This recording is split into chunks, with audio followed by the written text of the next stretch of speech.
Good evening. आज आप लोगों के लिए हम एक ऐसा टॉपिक लेके आए हैं जो ज़्यादा इम्पॉर्टेंट तो है ही है, लेकिन वो सबको आना चाहिए। एग्ज़ाम के दृष्टि से तो जो है एग्ज़ाम के अकॉर्डिंग तो इम्पॉर्टेंट है ही, वैसे कॉमन डेली लाइफ में भी उसका कुछ यूज होता रहता है, यानी ये सबके लिए जरूर इम्पॉर्टेंट है। डिफरेंट स्केल ऑफ टेम्परेचर के कई स्केल होते हैं, तो उन सभी स्केल के बारे में आप लोगों को पता होना चाहिए। डिफरेंट स्केल ऑफ टेम्परेचर यानी कोई भी टेम्परेचर सेल्सियस में है इतना है तो फ़ारेनहाइट में कितना होगा, फ़ारेनहाइट में इतना है तो सेल्सियस में कितना होगा, केल्विन में कितना होगा, है ना। तो different scale of temperature topic है। Different scale of different scales of temperature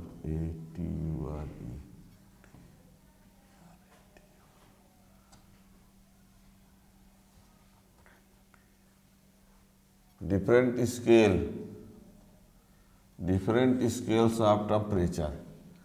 तो टेम्परेचर को मेजर करने के कई स्केल हैं, उनमें से देखिए डिफरेंट स्केल्स ऑफ टेम्परेचर, तो इसमें 4 हैं। एक है Celsius scale, CELSI,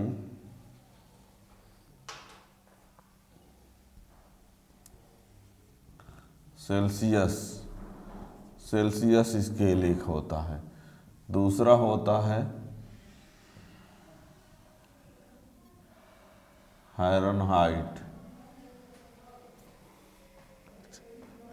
Fahrenheit scale, और तीसरा है र्यूमर भी एक होता है, और 4 टाइप्स में जो है वो केल्विन। एक होता है सेल्सियस स्केल, फ़ारेनहाइट स्केल, और र्यूमर स्केल, केल्विन स्केल। ठीक है ना। ये यानी किसी भी टेम्परेचर को यदि मेजर करना है तो उसके लिए कितने स्केल होते हैं? 4। तो उनमें से Celsius scale, Fahrenheit scale, rumour scale and kelvin scale. इसमें आपको बता दें, इसमें होता क्या है। एक इसमें होता है, देखिएगा, एक फ्रीजिंग पॉइंट होता है, फ्रीजिंग पॉइंट, और एक होता है बॉइलिंग पॉइंट। ठीक है ना। तो बात को समझिएगा, एक फ्रीजिंग पॉइंट होता है, एक बॉइलिंग पॉइंट। तो यदि ये सेल्सियस स्केल है, ठीक है ना, सेल्सियस स्केल यदि है तो सेल्सियस स्केल का जो फ्रीजिंग पॉइंट होता है वो 0 होता है, और बॉइलिंग पॉइंट जो होता है 100। यानी ये 0 डिग्री सेल्सियस, ये 100 डिग्री सेल्सियस। हम हर एक में यही बताएंगे आपको, दोनों पॉइंट। फ्रीजिंग पॉइंट 0 पर होता है और बॉइलिंग पॉइंट होता है 100 पर। इसको 100 इक्वल पार्ट में डिवाइड करते हैं। न काउंट करना कि हमने 100 बनाया है, जान काउंट ना करना कि है कि नहीं, बताया रहे हैं। इसके 0 से यहाँ के बीच का जो टोटल डिस्टेंस समझ लो, जो भी मान लो, तो उसको 100 इक्वल पार्ट में डिवाइड करते हैं। और ईच पार्ट जो होता है वो क्या कहलाता है? 1 degree Celsius. Each part is 1 degree Celsius. ठीक ऐसे ही इसमें जो होता है, इसमें जो फ़ारेनहाइट स्केल में होता है, तो ये इसका 32 डिग्री F होता है, और ये होता है 212 डिग्री F। और इसके 180 पार्ट होते हैं। कितने पार्ट होते हैं? 180 पार्ट। कितने? 180। और इसमें कितने थे? 100। ये यहाँ से यहाँ तक कितने पार्ट होते हैं? 180। और इसके ईच पार्ट जो होता है 1 डिग्री F होता है। और इस स्केल में इसमें ये होता है 0 और ये जो होता है 80। और इसमें जो पार्ट होते हैं वो कितने पार्ट होते हैं? 80 पार्ट होते हैं। और ईच पार्ट इसका जो होता है वो क्या कहलाता है? 1 डिग्री आर। ठीक है ना। और इसमें इसका जो होता है वो 273 होता है और ये 373। ठीक है ना। और ये यहाँ से यहाँ तक 100 पार्ट। कितने पार्ट रहेंगे ये? 100 पार्ट। 100 पार्ट। और ईच पार्ट जो होता है वो कितने का कहलाता है? 1 केल्विन। ठीक है ना। क्या क्या कहा हमने? कहा कि कोई भी यदि स्केल है, ये मत गिनना कि सर इसमें 100 कहाँ है, वो 180 कहाँ है। हमने बताने का प्रयास किया है कि ये टोटल यहाँ से कितने पार्ट होते हैं? 100। इसमें 180, इसमें 80, इसमें 100 है ना। काउंट ना करना कि है कॉमन लिख दिए जल इतना, है ना। हमने बताने का एक प्रयास किया है कि ये होता है। ठीक। अब यहाँ से इसका बॉइलिंग पॉइंट 0 होता है, इसका फ्रीजिंग पॉइंट 0, बॉइलिंग पॉइंट 100, इसका फ्रीजिंग 32, बॉइलिंग 212, इसका 0 और इसका बॉइलिंग 80 ये। ठीक है ना। तो ये हो गया हर इसमें ये। अब हमको बताना इन तीनों में रिलेशन क्या होता है, चारों में। ठीक है ना। एक बात और ध्यान देना कि इसमें डिग्री डिग्री डिग्री, लेकिन इसमें डिग्री नहीं लगता है। ठीक है ना। अब यहाँ पर इसके रिलेशन के लिए देखिए, relation between degree C, degree F, degree R and kelvin. इसमें डिग्री रहता है, डिग्री रहता है, डिग्री रहता है, इसमें नहीं रहता है। तो इनके बीच का हमको रिलेशन लाना है। ठीक है ना। तो इसके लिए क्या करेंगे देखिएगा, एक ट्रिक से समझना।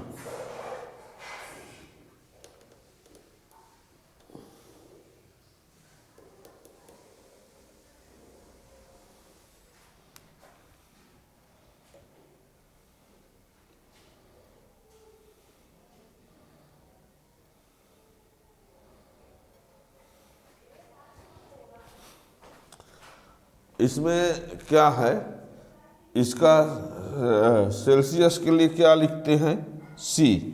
और इसका फ्रीजिंग पॉइंट लिख दो अपान जितने पार्ट होते हैं ये इक्वल, इसका सिंबल माइनस जितना फ्रीजिंग वाला हो 32 और जितने पार्ट होते हैं ये, इसका R और इसका फ्रीजिंग वाला पॉइंट और जितने पार्ट होते हों, और इसमें सिंबल जितना फ्रीजिंग पॉइंट हो और जितने टोटल पार्ट।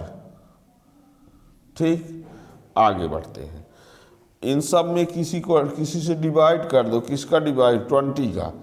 20 से डिवाइड कर दो और ये माइनस करते जाओ जो हो जाए तो C माइनस 0 यानी C, और 20 से डिवाइड तो 5, और F माइनस 32, और ये 9, और ये R अपान 4।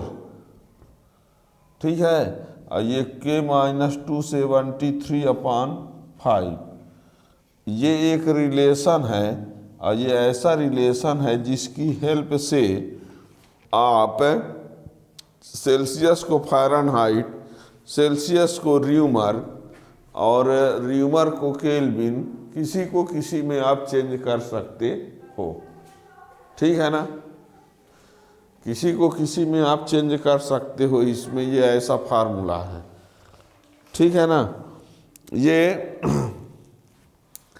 ये फार्मूला जो है 1730 में दिया गया था, जो यानी ये स्केल र्यूमर वाला, लेकिन आजकल इसका यूज होता नहीं है ना।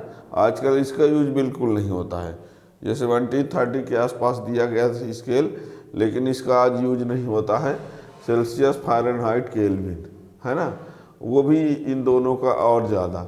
लेकिन आप लोग को बता दें, थर्मामीटर जो मेडिकल क्षेत्र में डॉक्टर लोग यूज करते हैं, तो वो जो स्केल उसका होता है, किस में होता है, फ़ारेनहाइट में होता है, ठीक है ना। जैसे किसी आदमी के बुखार मेजर करते कह दिए इसका 102 डिग्री बुखार है, तो डिग्री तक तो बोल दिए, वो डिग्री फ़ारेनहाइट है ना। यदि वो इसको सेल्सियस में मत समझना, क्योंकि 100 डिग्री सेल्सियस मीन्स पानी का बॉयलिंग होना, ठीक है ना। अब यदि किसी आदमी को 100 से 102 डिग्री बुखार हो, हैं, तो उसके सिर पर तो कुकर में चावल दाल भर कर रख देंगे तो पक जाएगा। तो सेल्सियस में नहीं रहता है, फ़ारेनहाइट में होता है ना। आदमी का जो टेम्परेचर होता है वो 98.6 के आसपास होता है फ़ारेनहाइट में, और जब बुखार आती है तो वही 100 हो जाता है, 100, 101, ठीक है ना। लेकिन वो सेल्सियस में नहीं होता कि 100 डिग्री सेल्सियस बुखार है, ठीक है ना। तो ये ज़रूर आप लोग याद रखेंगे। अब तो ये रिलेशन हो गया। ऐसे हम कोई ये क्वेश्चन है, कभी कभी आप लोगों से ये पूछ दिया जाता है कि ये वैल्यू इसमें है तो इसमें कितनी होगी, तो ये आप लोगों को याद होना चाहिए। यदि आप ये नहीं जानते तो फिजिक्स में कुछ नहीं जानते, ठीक। अब कोई सेल्सियस में, अब आपसे ये क्वेश्चन कभी कभी पूछ दिया जाता है कि at which temperature Celsius scale and Fahrenheit scale are same, वह कौन सा टेम्परेचर होगा जिस पर सेल्सियस और फ़ारेनहाइट सेम रहेगा। तो आप इन दोनों को ले करके उस वैल्यू को ला सकते हो। आपसे कोई कहेगा कि इसकी वैल्यू सेल्सियस में इतनी, फ़ारेनहाइट में कितनी होगी, तो इन दोनों को इक्वल कर दीजिए। कोई यदि फ़ारेनहाइट में दिया है केल्विन मिला है तो इन दोनों को इक्वल कर दीजिए। र्यूमर में दिया है केल्विन तो इन दोनों को इक्वल कर दीजिए, ठीक है ना। तो इस प्रकार से आप किसी एक स्केल को दूसरे में चेंज कर सकते हो। तो हम एक छोटा सा क्वेश्चन बोलते हैं। तो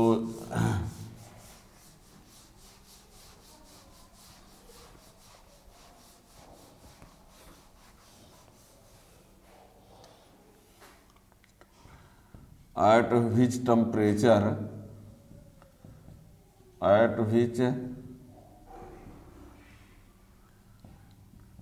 which temperature Celsius scale and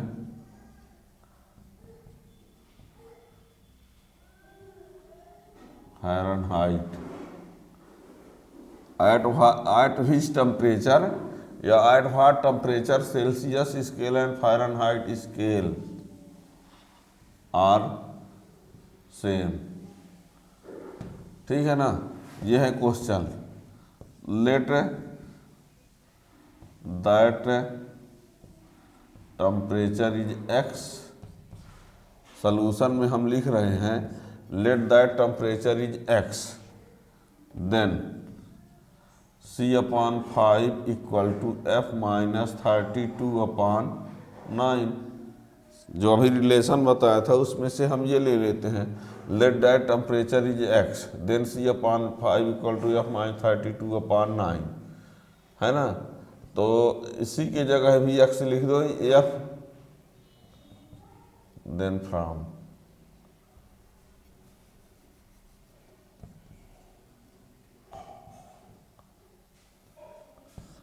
ये रिलेशन लगा दिया।